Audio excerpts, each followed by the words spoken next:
Welcome back to the deep dive. Today, we are performing what I think is best described as an autopsy on the American government. Or, more accurately, we're going to look at the exact moment the heart started beating. That is a pretty dramatic way to open, but honestly, Yeah. it's not an exaggeration. If you look at the machinery of the United States, the courts, the economy, the balance of power, it all traces back to one specific source king. We have a massive stack of source material today. Biographies, legal analysis, case histories, and they all point to one man, a man who, quite literally, took a piece of paper, the Constitution, and turned it into actual enforceable power. We are talking about John Marshall. The great Chief Justice. And I think before we get into the weeds, we have to set the stakes here. Because when we think of the Supreme Court today, we think of this monolith. It's the final word. 9 people in robes who can stop a president or strike down a law passed by Congress. Right. It feels permanent. It feels inevitable, like Mount Rushmore or something. Exactly. But before John Marshall shows up, the Supreme Court was, well, it was a joke, to put it mildly. It was described at the time as a minor organ of the government. Right. Think of it as the unair-conditioned basement of the federal system. Nobody wanted the job. I read that they didn't even have their own building. They met in a committee room in the Capitol. They did. Yeah. And if the court made a ruling in, say, 1795, the states might listen or they might just shrug and move on. It lacked dignity, it lacked weight, and most definitely lacked authority. So our mission today is to figure out how he did it. How does a guy born in a log cabin with barely any formal education essentially invent the third branch of government? How does he take it from a minor organ to the final arbiter of American life? And we have to do that while holding 2 very different images of the man in our heads. On one side, you have the last of the Romans, the hero of the Republic who saved the Constitution. On the other, a man deeply, deeply entrenched in the slave system, whose personal and professional life is full of contradictions that we are still wrestling with today. Paper into power. That's the theme. So let's go back to the paper. Or rather, let's go back to the logs. Because that whole log cabin origin story is such a cliche in American politics. I was born in a log cabin, so vote for me. But for Marshall, this was real. Oh, it was very real, but it's also a little deceptive. Yes, he was born in 1755 in Germantown, Virginia, which was basically the frontier back then. Huh. And yes, it was a simple log cabin. Now, when you say family, you mean a big family. Massive. He was the oldest of 15 siblings. 15 kids in a log cabin. Can you just imagine the noise? I mean, just the chaos. Marshall's the oldest, so by the time he's 10 or 12, he is essentially a third parent. He's raising this whole tribe of kids out in the wilderness. But, and this is the key nuance you get from the biographies, while the setting was, frontier poverty, the connections were pure aristocracy. This is where Lord Fairfax comes in. Exactly. His father, Thomas Marshall, wasn't just some farmer scratching out a living. He was a surveyor. And he wasn't just any surveyor. He worked for Lord Fairfax. And for those of us who aren't up on our 18th century Virginia real estate moguls, who exactly is Lord Fairfax? Think of him as the Jeff Bezos of colonial Virginia. He owned 5 million acres of land. 5 million. He was the ultimate power broker in the colony. So Thomas Marshall isn't just a random guy. He's the right-hand man to the richest, most powerful guy in the state. Which means John Marshall grows up with this incredible duality. He's wearing homespun clothes and moccasins, he's shooting game for dinner, but he's also getting invited to the manor house. He has a foot in 2 completely different worlds. He understands the rough, violent, self-reliant life of the frontier, but he is also exposed to the manners, the education, and I think the expectations of the elite. And speaking of education, that reflects this duality too, right? Because on paper, the man who became arguably the greatest legal mind in American history was pretty much uneducated. Strictly speaking, yes. He had exactly 1 year of formal schooling away from home. 1 year. Today, you can't even get an internship at the Supreme Court without 3 degrees from Ivy League schools. It's just a different era. But you can't mistake a lack of schooling for a lack of learning. His father had a surprisingly good library, borrowed largely from Lord Fairfax, of course. So you have this image of Marshall at 12 years old, sitting on a stump in the woods, reading Alexander Pope's poetry and Blackstone's commentaries on the laws of England. Light beach reading for a 12-year-old. I mean, Blackstone is dense. It is the absolute DNA of English common law. Marshall is absorbing the deep structure, the logic of the law, before he has ever even seen a courtroom. Plus, the family had a live-in tutor, a Scottish deacon named James Thompson, who lived with the family in that crowded cabin just to teach the kids. There is one other family connection we have to flag here early because it really feels like a plot device from a bad novel. We have to talk about his mother. Mary Randolph Keith. And the Randolphs are basically Virginia royalty. They are. She was the granddaughter of a prominent politician, but more importantly for our story, she was a second cousin of a man named Thomas Jefferson. So, John Marshall and Thomas Jefferson, the two guys who will spend the next 30 years locked in this epic battle over the soul of the United States, are cousins. Distant cousins, but they knew it, and they absolutely loathed each other. It adds this incredible layer of Shakespearean family drama to the founding of the country. It wasn't just abstract political disagreement, it was personal. They represented two completely different ways of looking at the world, and it all originated from the same extended family tree. Nothing like a family feud to shape a nation. We will definitely get to the feud. But first, we have to get him out of the cabin. It's 1775, Lexington and Concord.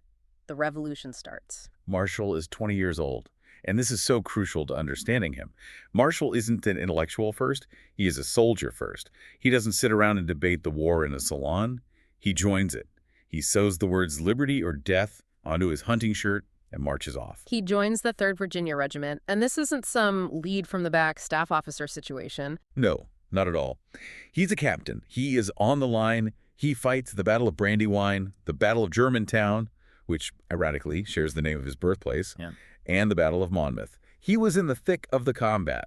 He saw what war was. But the defining moment, the thing that I think really creates John Marshall, the Chief Justice, is the winter of 1777 to 78, Valley Forge. That is the crucible, no doubt about it. We all learn about Valley Forge in grade school. It's cold, there are no shoes, people are starving, eating these awful fire cakes. But connect the dots for me. How does freezing at Valley Forge lead to a specific legal philosophy 20 years later? Okay, so think about why they were freezing. It wasn't just that it was a harsh winter. It was that the supply chain had completely and utterly collapsed. The Continental Congress technically ran the war, but under the Articles of Confederation, they had no real power. They had no power to tax the states. They had to basically ask nicely, hey, Pennsylvania, can you please send some blankets? Hey, New York, any chance you could send some beef? And the states would just say no. Or maybe later. They would say, sorry, we need to keep these supplies for our own state militia. Or they would just ignore the request entirely. So Marshall is there watching his friends die, not because of British bullets, but because the central government is too weak to function.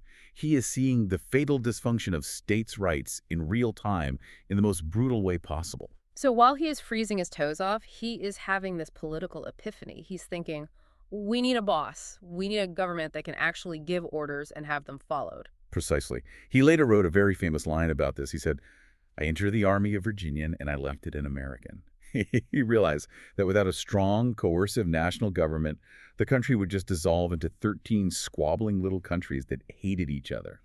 That trauma is the engine of his entire career. He becomes a lifelong Federalist because he saw the alternative at Valley Forge, and the alternative was starvation and death. That is a powerful reframing. It isn't some abstract political theory for him. It is literally a matter of survival. So the war ends. He needs a job. He does what a lot of ambitious young men in his position did. He becomes a lawyer. He briefly attends William and Mary, where he starts a debate club, by the way, always the organizer, and reads law under the great George Wythe.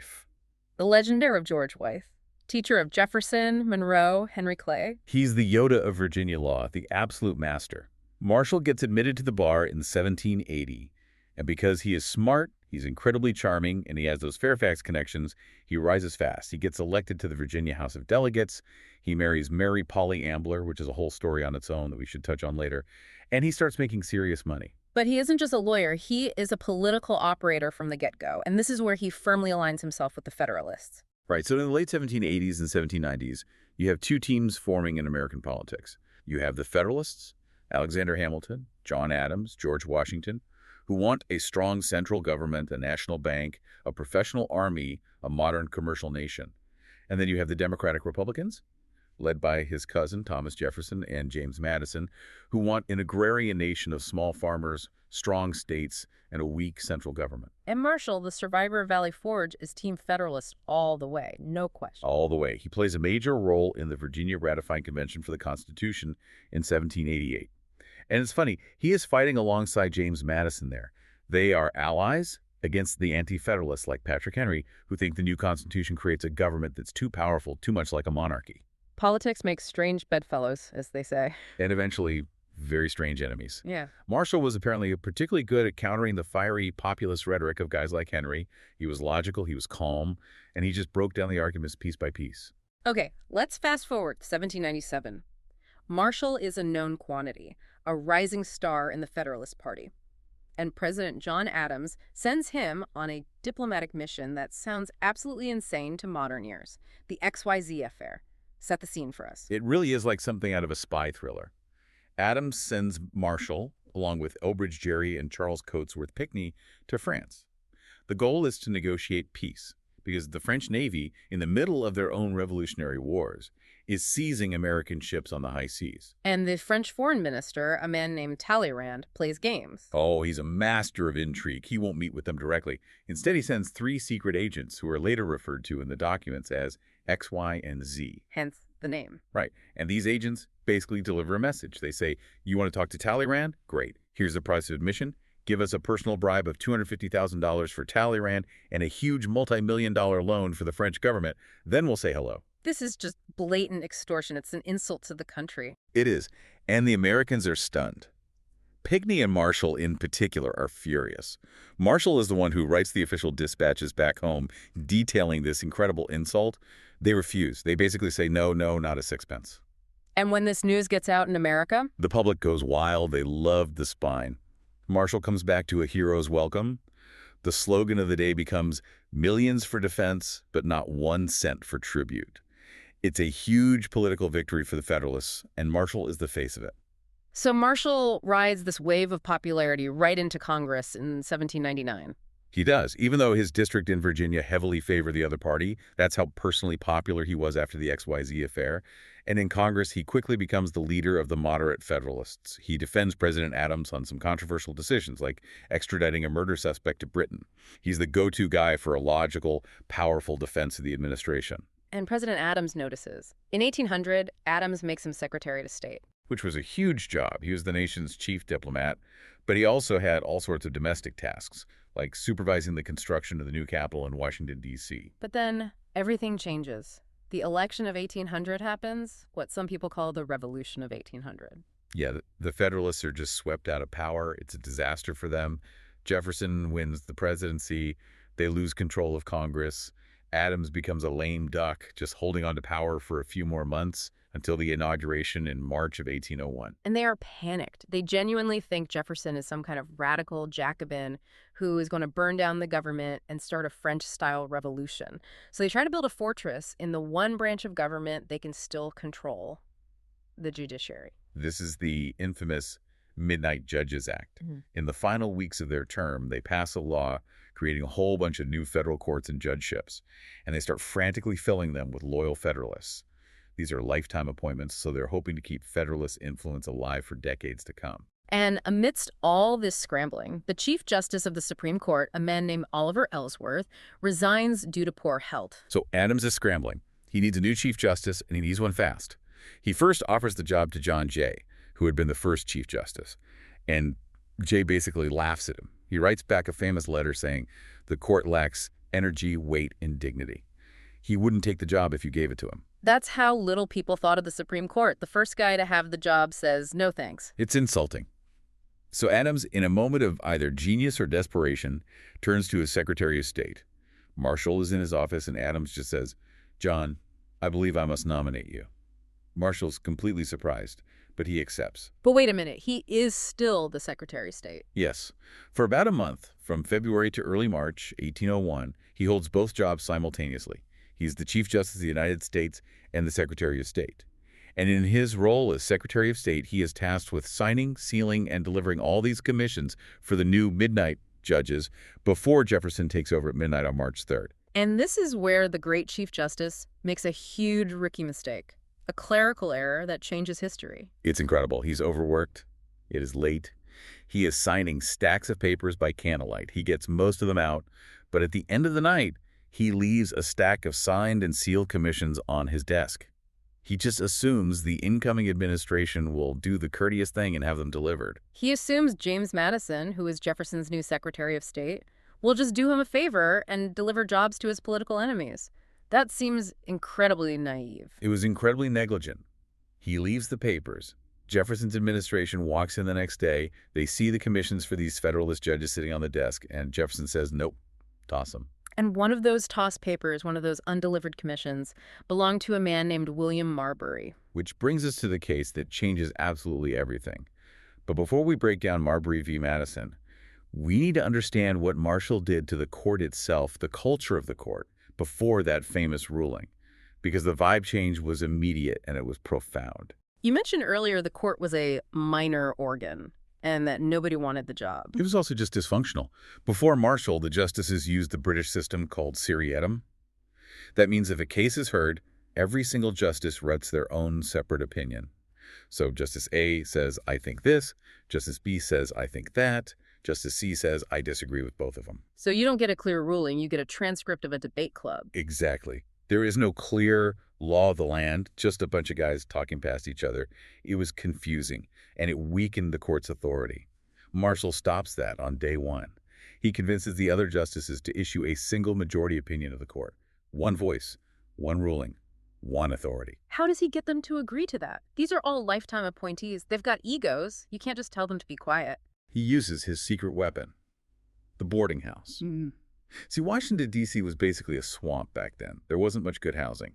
So Marshall arranged for all the justices to live together in the same boarding house when the court was in session.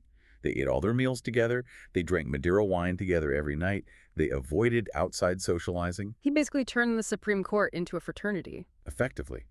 But it was a brilliant move. Marshall was incredibly charming. He was funny. He was self-effacing. He would guide the conversation over dinner, gently bringing everyone around to his point of view. The sources say he wasn't the most learned scholar on the court, but he had this charismatic force. He could put his own ideas into the minds of others. His cousin Jefferson absolutely hated this. He complained that the crafty chief judge was leading the other justices huddled up in conclave. He felt Marshall was hypnotizing them. It's not hypnotism, it's just called leadership. It is absolute brilliance. So by the time William Marbury's lawsuit hits the docket, Marshall has the court united and speaking with one voice. And he needs them united because he is walking into a political trap that could destroy the judiciary forever. Okay, lay out the trap for us. Marbury wants his paper, his commission. He sues James Madison, the new Secretary of State, to get it. He goes directly to the Supreme Court and asks for something called a writ of mandamus. Which is just a fancy Latin term for a court order commanding a government official to do their job. In this case, Madison gave him the paper. So here is Marshall's dilemma. It's a lose-lose situation. If he rules for Marbury and says, Madison, you have to give him the job, what happens? Madison laughs. And President Jefferson ignores the order. Right. The Supreme Court has no army, no police force. It can't make anyone do anything. If the president openly defies them, the court is revealed as powerless. It's a paper tiger. Game over for the judiciary. Okay, so that's a disaster. So why not just rule for Madison? Just say, sorry, Marbury, you lose. Tough luck. Then Marshall and the Federalists look like cowards. He looks like he is bowing down to his political rival, his cousin Jefferson. He would be validating the idea that the president is above the law and can do whatever he wants. The court would look submissive. So if he says yes, he's ignored and looks weak. If he says no, he looks weak and submissive. It is a Kobayashi Maru, a no-win scenario. And Marshall somehow finds the third option. The decision, which comes down in 1803, is an absolute masterpiece of political and legal jiu-jitsu. Okay, so walk us through the steps of the ruling. How does he get out of the box? Right. Step one. He asks, does William Marbury have a legal right to the commission? He answers, yes, absolutely. It was signed by the president.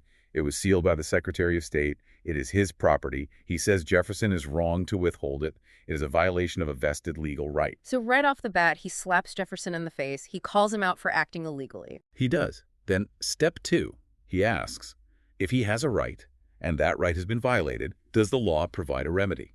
He answers, yes, of course. We are a nation of laws, not of men. If you are wronged, the courts must be able to help you. Okay, so at this point, it really sounds like he is building up to issuing the order to Madison. It does. It sounds like he's about to walk right into the trap.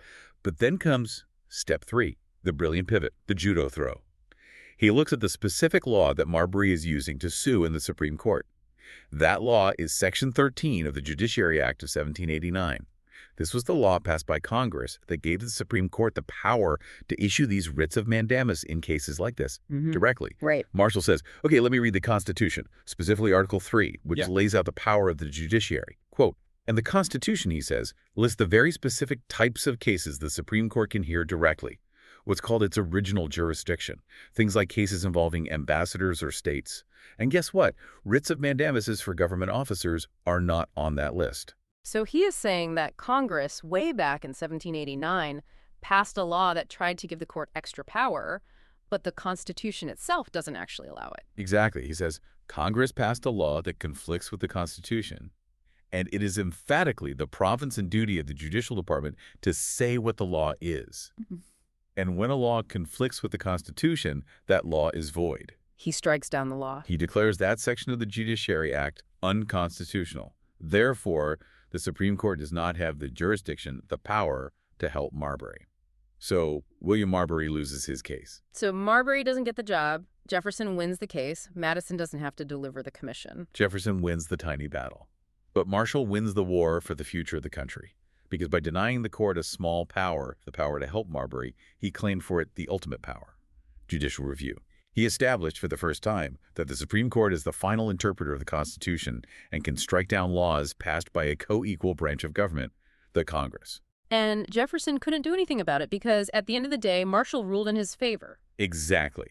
Jefferson couldn't ignore an order that didn't exist. He just had to sit there and fume while Marshall quietly crowned the court as a fully co-equal branch of government. It is absolute genius. He traded a low-level justice of the peace appointment for the power to say what the law is for everyone, forever. And that is the foundation of modern American law.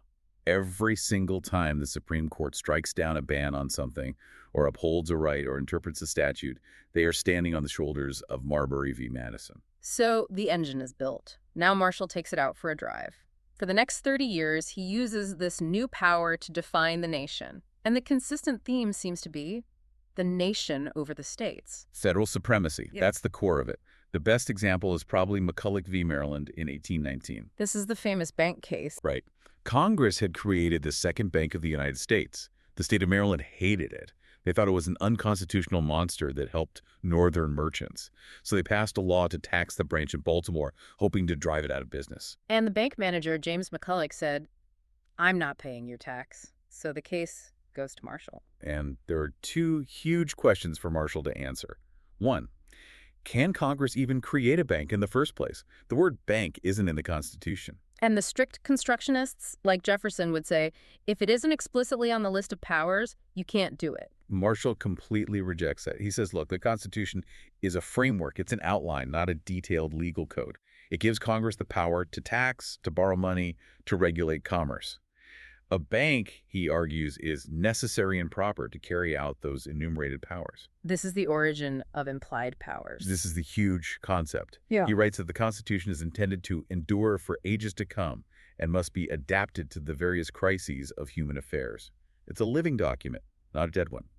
So yes, Congress can create a bank. And then the second question, can the state of Maryland tax it? Here he drops one of his most famous and powerful lines. The power to tax involves the power to destroy.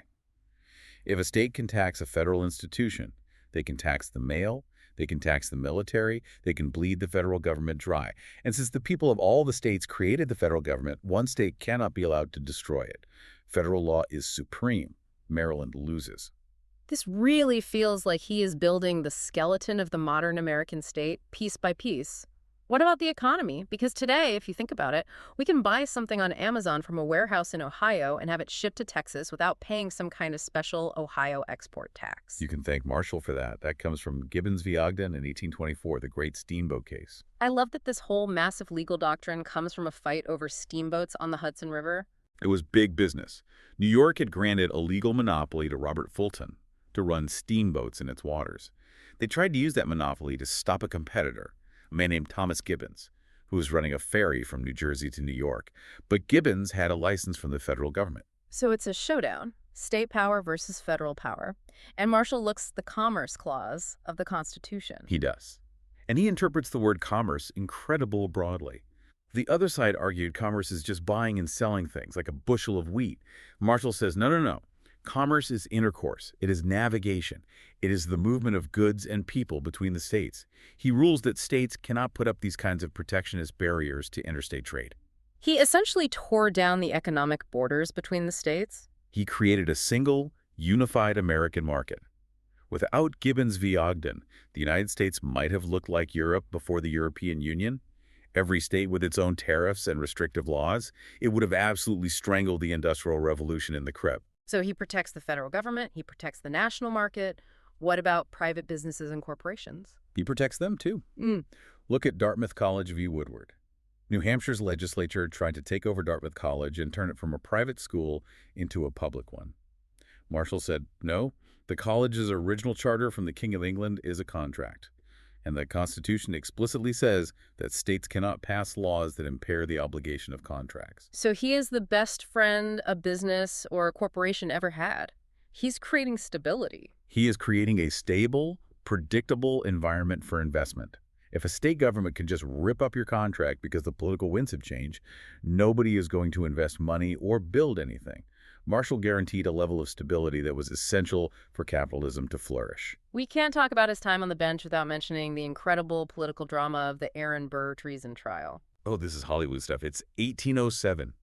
Aaron Burr, the former vice president, the man who shot and killed Alexander Hamilton, is on trial for treason. He was accused of plotting to raise an army, break off the Western territories, and create his own empire. And Marshall presided over the trial in his capacity as a circuit judge. He did, and he did two incredibly bold things that infuriated President Jefferson. One, he issued a subpoena for President Jefferson himself. He ordered the sitting president to hand over documents for a criminal trial. Yes, he was asserting the power of the judiciary over the executive. The president is not above the law. Jefferson was furious, but eventually complied, in part. And secondly, Marshall defined treason very, very strictly, exactly as it's written in the Constitution. It says treason requires an overt act of war and two witnesses to that act. Marshall stuck to the letter of the law. The government's witnesses were shady, and they couldn't prove an actual overt act of war. So Burr walked free. Burr was acquitted. Jefferson wanted him hanged, no question. But Marshall followed the law, even though it was deeply unpopular. It was a powerful statement about his independence and the rule of law over political passion. It really sounds like he is on an unbroken winning streak that never ends. But then we hit the Jacksonian era, and things start to get darker. Yeah, the so-called era of good feelings ends. Andrew Jackson rises to power. And Jackson represents everything Marshall fears and disguises. Raw populism, mob rule, a deep disregard for institutions and the rule of law. And this collision course happens over the rights of Native Americans. This is the great tragedy of the Marshall Court. It's focused on the Cherokee Nation in Georgia. The Cherokee had done everything the U.S. government asked. They adopted a written constitution, they had farms, they had a newspaper, and they had a treaty guaranteeing them their land. But Georgia wanted the land for cotton farming, and they passed laws essentially dissolving the Cherokee government and seizing their territory. So the Cherokee sues. They put their faith in the American legal system. They go to Marshall. And in the first case, Cherokee Nation v. Georgia, Marshall kind of punts. It's a bit technical. Yeah. He says, I sympathize, but you aren't a foreign nation, so you can't sue here directly. You are a domestic dependent nation. It's a painful technicality. Very painful one. But a year later, in 1832, in a case called Worcester v. Georgia, he tries to fix it. This case involved white missionaries who were arrested by Georgia for living on Cherokee land without a state license. And in this case, Marshall rules. He rules unequivocally. He says Georgia's laws have no force whatsoever in Cherokee territory. Treaties are the supreme law of the land, and only the federal government can deal with the tribes. The missionaries should be freed. It is a huge landmark victory for tribal sovereignty. Legally. Legally. But then we get the brutal political reality. President Andrew Jackson supposedly says, John Marshall has made his decision, now let him enforce it. Is that quote real? Did he actually say that? It's likely apocryphal. We don't have a direct source for those exact words. But his actions said the same thing. Jackson refused to send federal troops to enforce the order. Georgia kept the missionaries in jail and continued to brutalize the Cherokee. Eventually, the Cherokee were forced off their land onto the Trail of Tears. It just exposes the fundamental flaw in the system. The court has judgment, as Hamilton wrote, but it has no sword and no purse. Marshall was apparently devastated. He wrote to his friend and colleague Justice Joseph Story that he feared the Constitution was failing. He saw that the rule of law is fragile. It relies on the willingness of the executive branch to enforce it. If the president decides to go rogue, the court is just a bunch of old men in robes writing opinions. We can't talk about the limits of Marshall's vision of liberty without facing the biggest contradiction of all, slavery. This is where the gleaming statue of the great Chief Justice really starts to crack and crumble. For a long, long time, biographers gave him a pass. They'd say, oh, he owned a few house servants, he was a kindly master, he hated slavery in theory, kind of waved it away. But the more recent source material, the hard data, says otherwise. The historian Paul Finkelman, among others, did a deep dive into the property records, the tax records. And Marshall didn't just own a few people. He owned hundreds of enslaved people over his lifetime at various plantations. He was an active participant. He bought and sold human beings, even using them as collateral to pay off his son's gambling debts. He was fully enmeshed in the slave economy. And how did that personal reality bleed into his judicial rulings? Because he had chances as a judge to lean towards freedom, didn't he? He did. There were numerous cases where enslaved people sued for their freedom based on technicalities or having resided in free territories. Marshall wrote 7 majority opinions in cases involving slavery. He ruled against the enslaved person in every single one. 0 for 7. 0 for 7. Even in cases where the law was ambiguous and he could have leaned the other way. Take the famous case of the Antelope in 1825. It involved a slave ship that was captured off the coast of Florida. Marshall wrote the opinion, and in it, he actually admits that slavery is against natural law, that it is morally wrong and contrary to the laws of nature. But there's a but. But, he says, is protected by positive law, the actual laws of nations and the laws of property. So he orders most of the captured Africans to be returned to their owners as property. He chose property rights over human rights every single time it came before him on the bench. It is a chilling kind of compartmentalization. I know this is morally wrong, but the statute says it is property, so my hands are tied. It's what some call legal formalism. He hid behind the law to support a system from which he personally and financially benefited. He was also a leader in the American Colonization Society, whose goal was to ship free black people to Africa to a colony in Liberia because they didn't believe a multiracial society could ever work in America. It is a stark reminder that these founding fathers weren't marble statues. They were complex men with deep, and in this case, sometimes horrific, flaws. And we are seeing a reckoning with that now. The John Marshall Law School in Chicago recently changed its name to the University of Illinois Chicago School of Law. They said they could no longer square their institutional mission of promoting justice with Marshall's record on slavery. It is complicated. He built the legal house we all live in, but he kept the door locked for a huge number of people. That is the perfect way to put it. Let's finish by getting to know the man behind the robes a bit. Because despite the power and the title, he was kind of an oddball character, right? Not what you'd expect. He was a total mess. Yeah. You saw him on the street in Richmond, you would think he was a vagrant. He famously wore rusty old black shorts, mismatched socks, shirts that were unbuttoned. He just refused to dress like an aristocrat. He was completely without pretension. I love the turkey story. You have to tell the turkey story. It is a classic. A young, fancy lawyer, new to Richmond, sees this disheveled old man wandering through the market and assumes he is a servant. He tosses the old man a coin and asks him to carry his big Thanksgiving turkey home for him. And Marshall, without saying a word, takes the turkey, walks the young man home, and politely bows and hands it over.